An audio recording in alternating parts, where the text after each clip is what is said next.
ហោមពិសេសយើងកាន់ដៃគ្នាដើរលេងកំសាន្តអមលែទេប្រាសាទបុរាណ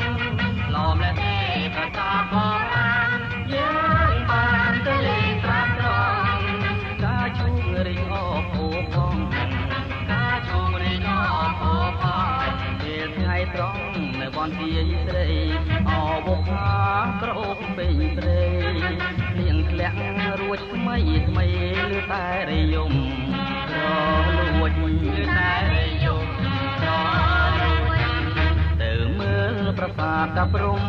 វាឡងក៏ផងចំសាញ់ព្រឺព្រ